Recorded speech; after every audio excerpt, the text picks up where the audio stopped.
Martin. I am a lecturer and the Assistant Director of Undergraduate Studies in the Department of African and African American Studies at Harvard University. Amazing. Can you tell us a little bit more about the ongoing cocoa crisis? The ongoing cocoa crisis in the world is significant. In order to understand it, we need to be aware of a couple of really basic facts. One is 75% of the world's cocoa, the raw material that goes on to become chocolate, is produced in West and Central Africa, specifically in 4 countries. Those are Cote d'Ivoire, Ghana, Cameroon, and Nigeria. At the same time, 75% of the world's finished product, chocolate, is consumed in North America and Europe. And so there's a big divide between who does the producing and who does the consuming.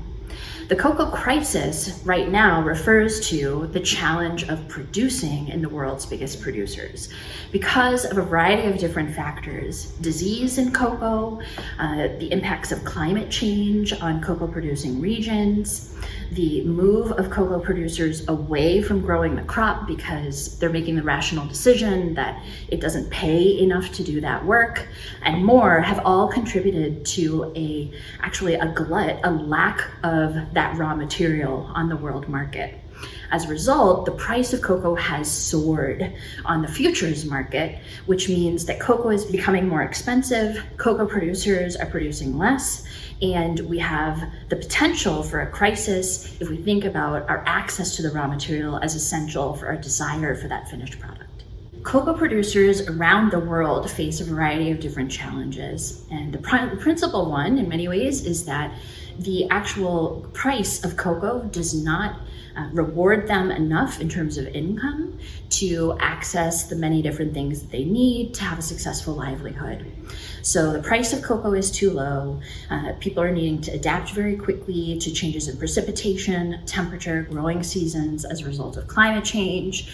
People are facing plant diseases, lack of resources and infrastructure in their communities, a broader lack of understanding of their lives on the part of corporations, consumers, development organizations, and more.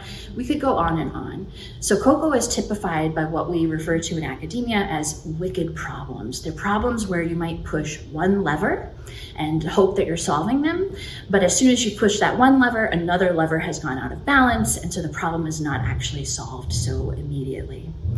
What we see for the future of cocoa today is a big question, and for me, the most interesting part of that question is what is actually in the best interest of cocoa producers as they define their best interests. For some cocoa producers, it may not actually be in their best interest to continue to produce cocoa. For others, they might be interested to continue to produce cocoa were certain factors in place, for example, like better prices. With the cocoa crisis as it is operating today, we are not yet seeing any significant change in the price that is actually making its way to cocoa producers. And that's because of the way that the intricacies of getting paid work out in this particular supply chain.